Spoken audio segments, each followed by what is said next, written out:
and welcome back to BookTube with Amy. Today is going to be my wrap up of everything that I read for WaywardSonAthon.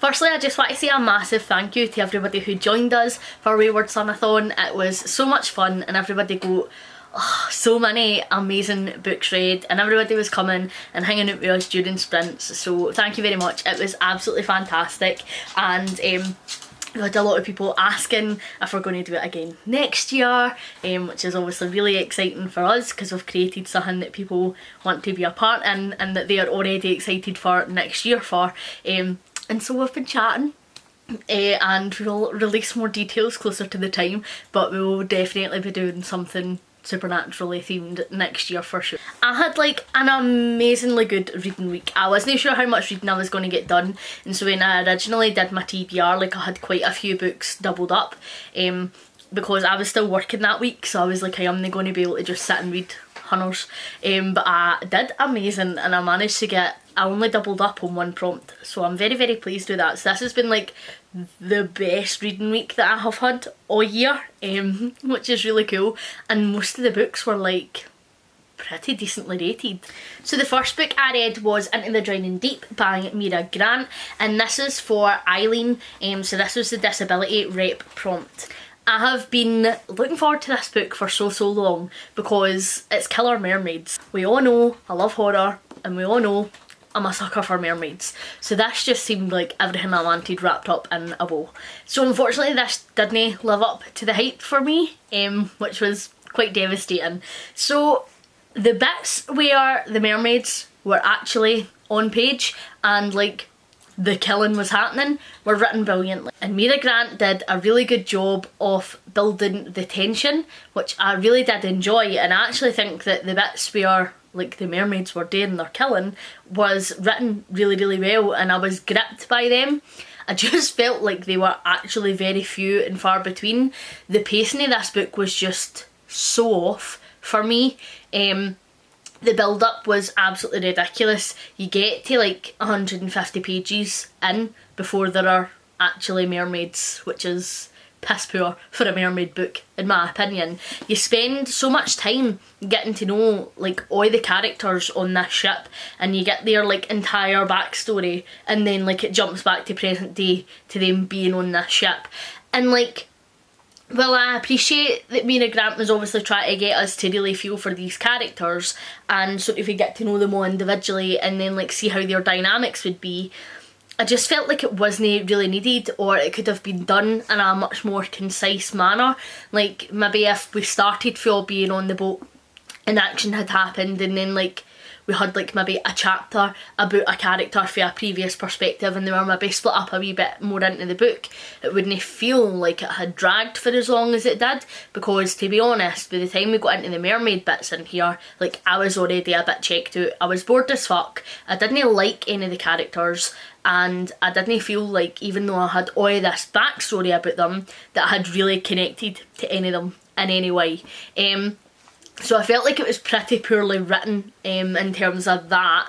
And then like we would have an action scene and I was like, right, yes, like this is it now, we're on the boat, like we're out at Mariana Trench, like mermaid hunting, shit's getting real, like this is it, it's just going to be like this for the rest of the book. And then if it was like that for the rest of the book, maybe it would have pulled it back for me. However, it wasn't. It was like action scene, pull away from the action, let's plan, let's talk about this, let's analyse this, oh, romantic character tension, you know, and then like an action scene, and then away again, and then back again, and like it was just too backwards and forwards for me, and I just kept like no actually then buying into it, because we would come away and we would do all this talking and all this planning, and then we would go back and then that wouldn't work, and then we'd be back to the drawing board, and like I get it, but at the same time I'm here for the killer mermaids, and like I felt like the romance in here didn't make sense, and I feel like the romance in this book was just pushed in there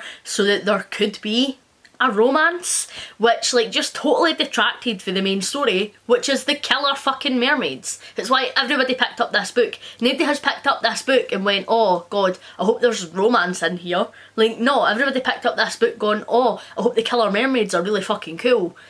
So absolutely pish. And I have since found out that Mira Grant is a pen name for Seanan Maguire, whose writing I absolutely fucking hate. And so I guess it makes sense why I didn't really enjoy the writing in this book, innit it?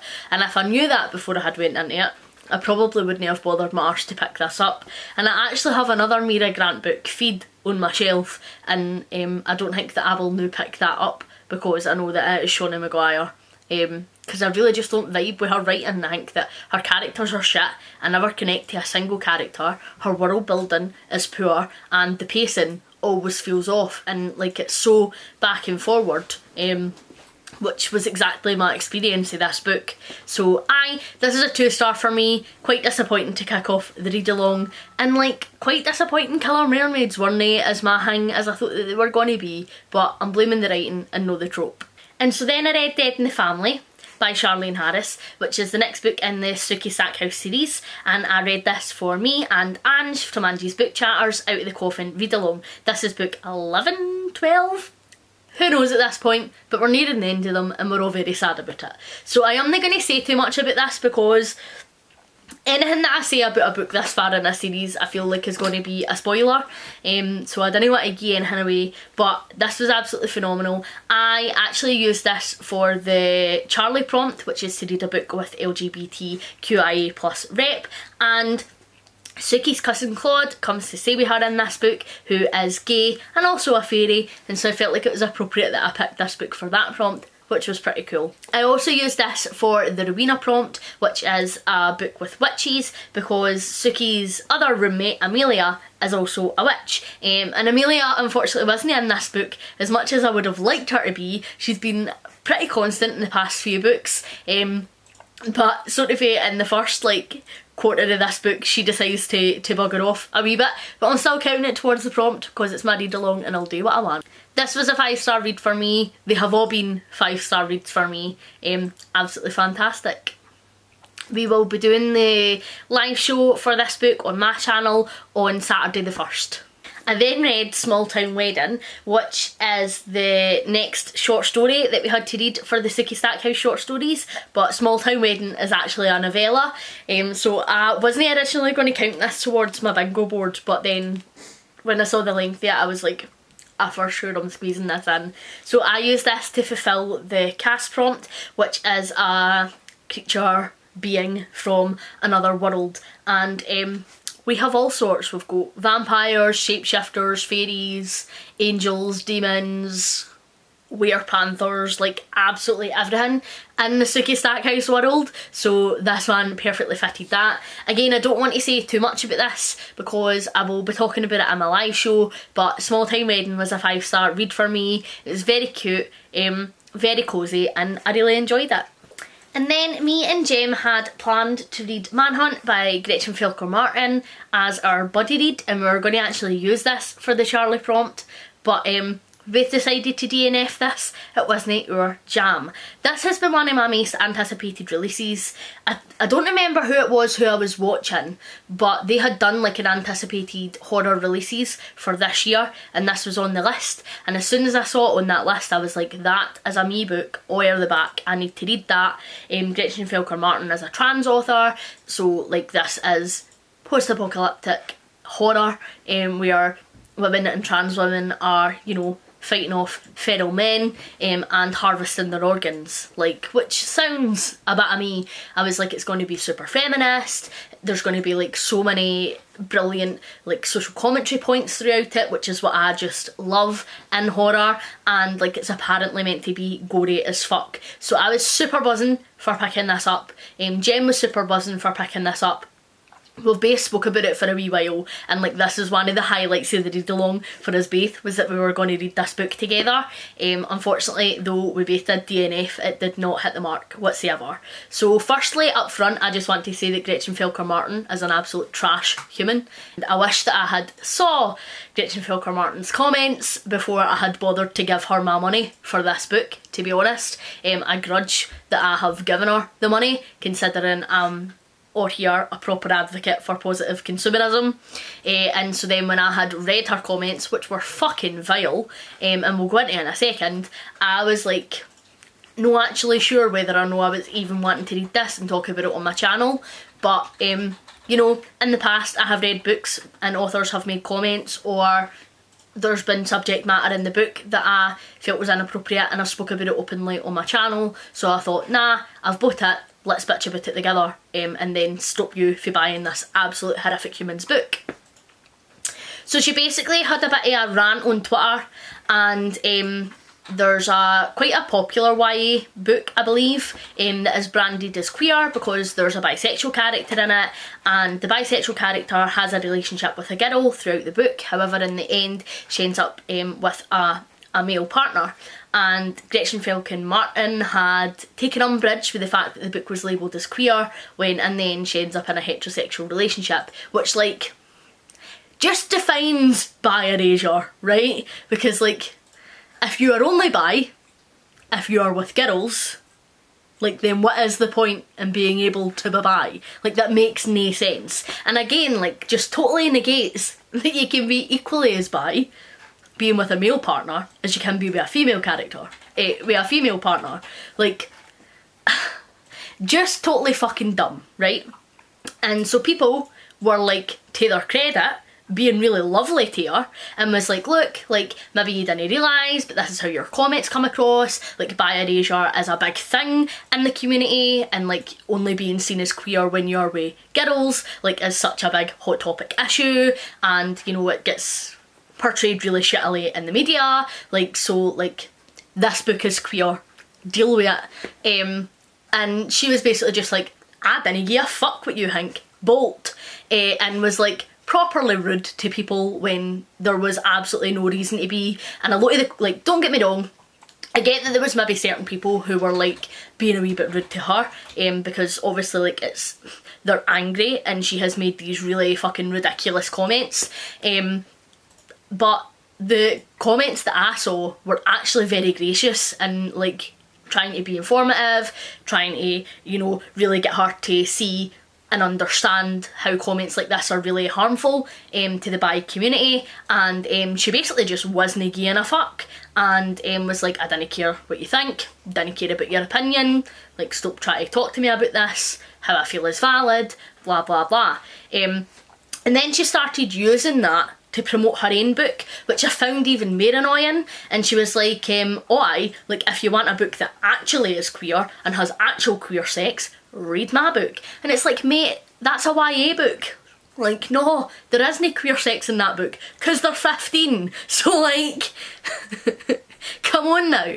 And it just really, really angered me, and if I knew all of that before I picked this book up, I wouldn't have bought this book, because her comments are fucking disgusting. And see if she had made the comments and then afterwards was like, look, listen, people have spoke to me, like, I realised how that maybe came across and apologised for it, that would be different. And, you know, I'm number one on this channel always talking about how if people make mistakes, as long as they handle it properly, like, I'm happy to give them another chance and support them, and I would have supported her because I try to advocate for trans authors on this channel as much as I possibly can. But she didn't. She basically gave two fingers up to the bi community so she can get bent as far as I'm concerned. And, like, I just think it's interesting as well that if somebody was being transphobic to her, which I am no doubt has happened, whether or no she would, you know, take into account how hurtful her comments are to the bi community and how she doesn't understand that that is exactly the same as people being transphobic to her.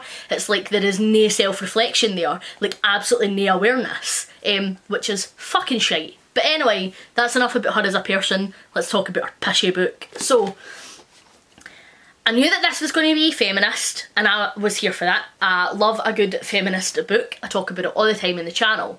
But I didn't feel like this was particularly feminist. I felt like right away we just hated men.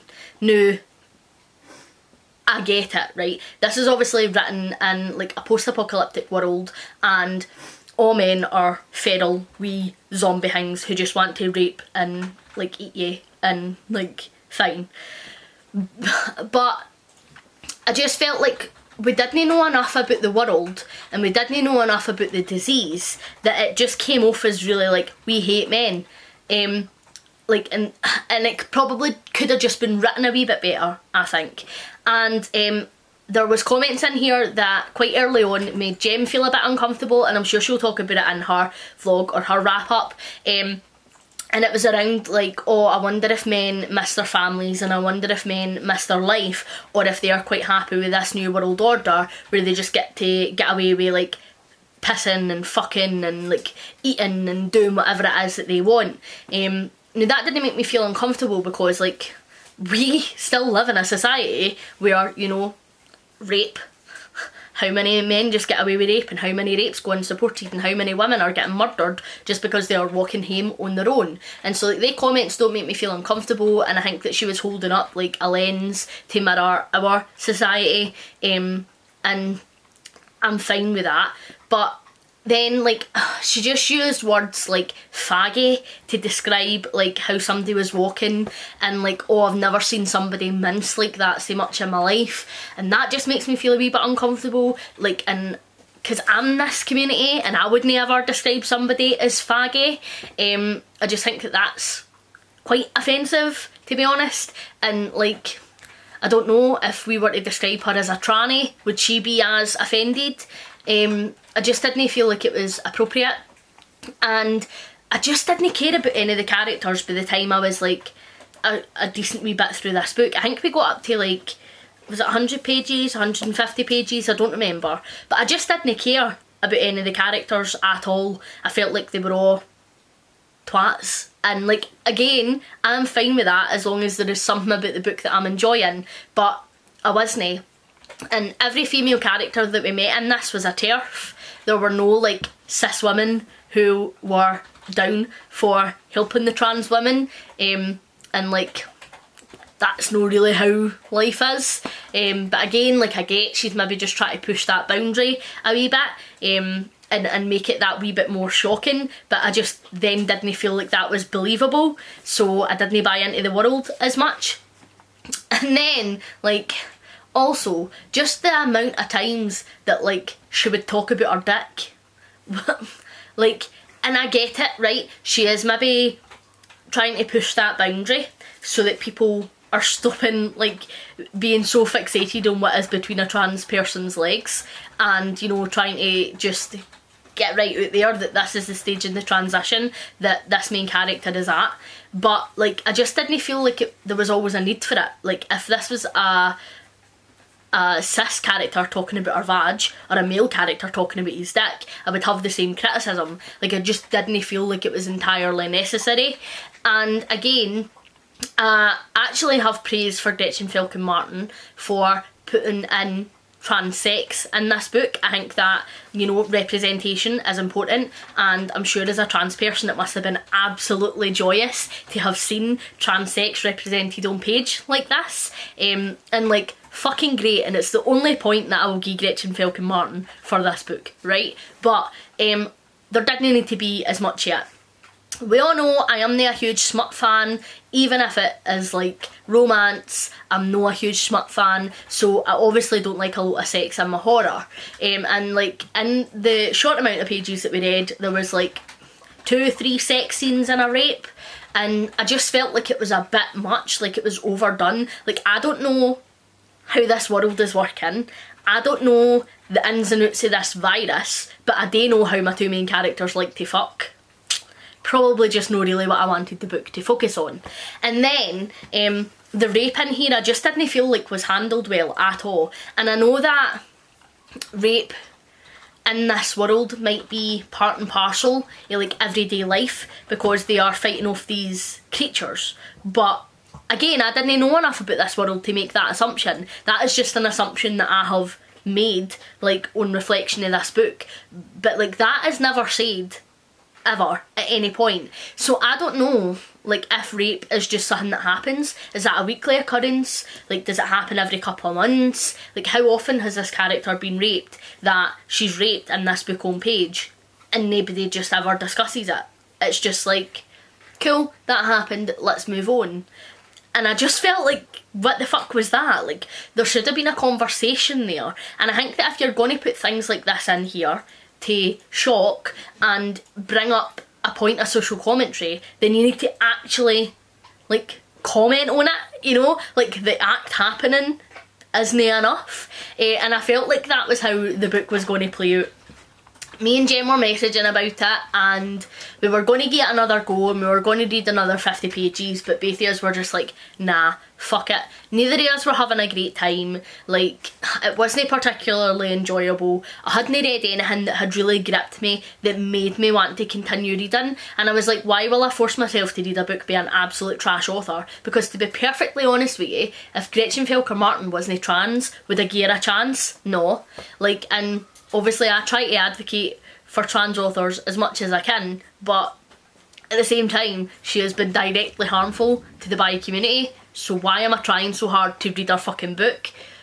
No. I'm glad I DNF'd this. It will be going straight into my unhaul box right after I finished filming this. It was hugely disappointing and I wouldn't recommend this book to anybody. Don't read it, it's garbage. And after the absolute garbage that was Manhunt, I then wanted something a wee bit light and fluffy. So I read Much Ado About Baseball by Rejane LaRocca. So this is like, it's no billed as a sequel, it's like a companion novel to A Midsummer's Mayhem, which I read earlier this year or the tail end of last year, and I thoroughly enjoyed. But like, they definitely go together. This was just amazing. We have our two main characters, Trish and Ben. Trish has just moved to town and she doesn't really know anybody, so she joins the baseball team. She was like the star of her baseball team back home, and she's hoping to be the star again. She is also super into maths, and she realises when she joins this baseball team there's a guy on it called Ben, and Ben is also super into maths and now evidently baseball, so she's like, oh, we could be best pals. But she just bet Ben at a math competition, and Ben isn't really vibing with the fact that Trish has came to his tune, because he's like, I want to be the best at all these things, I don't want to be in competition with you, we are not going to be pals. And so there's a wee bit of hostility there, and they end up with a mutual friend, and he basically says to Ben, Trish wants to be your pal, maybe you should like try a wee bit harder. And the pal goes to Trish, Ben wants to be your pal, you know, maybe you could try a wee bit harder, and so they end up becoming pals. And this book was amazing. Oh, it was so phenomenal. Like, all the side characters in here were just so brilliantly developed. There was a lot of themes of friendship and love and learning that were carried over from A Midsummer's Mayhem that we got in here. I was a wee bit worried picking this one up because I am not a huge fan of sports or maths, so I was like, if this is as heavily about baseball and maths as Midsummer Mayhem was about bacon, then like there's a chance I'm not going to get on with this as well as I did. It is focused on baseball, but it's no like, and this is what this means, and this is what this play means. Like, you're there with the kids enjoying the action, and it's much more about their enjoyment and their excitement of being part of this team than it is about actual baseball, so I loved that. And then there is maths throughout it, but it's done in such an interesting way that it isn't boring or complicated, because I'm an idiot and I can't do basic maths, I can't do mental maths, any description, so I was like, this might put me off this, but it didn't. I really loved it. And the ending of this was just sublime. Like, it was so brilliant, and I think that the build up to this is a wee bit slower than A Midsummer's Mayhem. I love the characters for like the first page of Midsummer's Mayhem. I don't know when I realised I loved the characters in here, but it definitely happened, and the ending was just absolutely amazing with you, to be honest. It ties a lot into A Midsummer's Mayhem, so you definitely couldn't read this one as a standalone. I wouldn't think. You'll definitely have a more impactful reading experience if you read A Midsummer's Mayhem first. But this is a 5-star read for me. I used this as my Ghostfacers prompt, which is to read the book with a group of friends. Obviously we have the baseball team in here who are friends, and then we have like our main wee trio as well. It was absolutely fantastic. I would recommend these to anybody who enjoys middle grades because they were absolutely phenomenal, and like, I already want to reread them. They were that fantastic. So then for Sammy and Dean, I read Lord Olympus Volume 1 and Lord Olympus Volume 2. I thoroughly enjoyed these graphic novels. I was familiar with the webtoon by Rachel Smythe already, so when I found out that these were getting made into graphic novels, I was really buzzing because I really enjoyed the characters and I remember bits of it vividly. The artwork is absolutely stunning. So I read the first two as part of the read along and they were both 5-star reads for me. I think that they are really accessible if you aren't huge into Greek mythology. Like, I don't think that you need to have the background knowledge of the source materials to understand what is happening.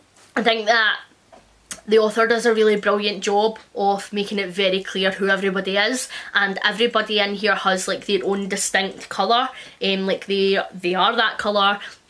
Everything surrounding them is that colour, they might wear that colour, and so then you start to associate these gods and goddesses with a certain colour, even if you can't remember who everybody's names are or how they are connected to everybody else. Like, you sort of feel like, alright, okay, that's so and so, that's so and so, because everybody is colour coded, which makes it super easy and really accessible to everybody, which I really enjoyed. And then I also think that this is a Hades and Persephone retelling, we all know, and I'm trash for Hades and Persephone retellings, even though I haven't read one this year that I have liked other than Lord Olympus. Everyone that I've read so far this year has been just far too smutty. You know what I'm interested in. I really like the character dynamic of Hades and Persephone, and that's what really interests me. I really love your like cold, calculating Hades becoming an absolute big softie just because he loves Persephone so much, and that's the journey that I want to see. Like, I didn't really want to see them pump. So this is brilliant for me because I feel like that's really what you get. But this also handles like darker subjects really well. It handles subjects of you know, parental pressure, bordering on abuse. It handles the subjects of sexual assault and rape really brilliantly, and I think for these subjects to be tackled in a graphic novel, it's not really something that I have seen a huge amount of before. I think that graphic novels tend to be a wee bit more cute, a wee bit more whimsical, and maybe they didn't hit as hard hitting topics as what a novel would. These do, and it was done fantastically, and I just have so much respect for the author for no shying away from really hard hitting topics just because they're choosing to write in a different format. It was fantastic, it was done brilliantly, the artwork is beautiful, and volume 1 and volume 2 were both 5 stars for me. Volume 3 is out at the end of this year, and I believe volume 4 is coming out at the beginning of next year, and I already can't wait for them. And so then lastly, because I appreciate this is taking for fucking ever, I read Finale by Stephanie Garber. So this was on my I seriously need to finish this challenge. I wanted to finish the Caraval series this year. I have done that now, and I also used this for 2 prompts on my bingo board. I used this for Crowley, which is a book with a morally grey character, because I feel like there's a couple in here, and then I also used this for Bobby, which is a book with a father figure or found family, and I thoroughly enjoyed this, to be honest. I read nearly the entirety of this on sprints on my channel on Saturday, and I had like the last few pages to go when we finished up sprints, and after we came off, like, I just sat and I finished them, and I'm glad that I finished these off sprints because like I was greeting. It was just done so brilliantly, and I thoroughly enjoyed the ending. I thought that the whole series was wrapped up so well. I feel like the first one you get from Scarlett's perspective, the second one's from Donatella's perspective, and this one was for both perspectives, and I really enjoyed that. And so I think it's brilliant that even though like there's sequels in a series, like there's still something new and interesting, and Stephanie Garber has handled that very well. I feel like we get so much information in this last one, so many unanswered questions. I feel like the first and second books we get the answers to in here, and I didn't feel like there was anything lingering after it for me. And as much as this is very plot focused, very giving you all of the information so that there aren't any loose ends, I still felt like this was totally character driven, and I just loved that. I really liked getting to spend more time with Scarlett and Donatella. I really liked getting to know Legend and Jack a bit more in this book. It was just perfection. Honestly, it was brilliant. Like, Caraval is right up there now with one of the best series that I have read, and considering the first one was a 3-star for me and I wasn't too sure if I was going to continue or not, like, I just couldn't get the characters out of my head, decided to take a punt and continue, like, and it was just phenomenal. This last book was a 5-star read for me. I'm sure everybody saw that coming. It was just brilliant and wonderful, and while this series does again deal with some darker topics, it somehow manages to finish just being so hopeful and light and lovely, and it was just brilliant. Thank you very much for watching. I know that this has been a long one, but like I say, it was my best week of reading, so I've just a lot that I wanted to talk about. Hopefully you are enjoying everything that you are reading at the moment. Please like and subscribe if you haven't already, and I will catch you in the next one. Bye!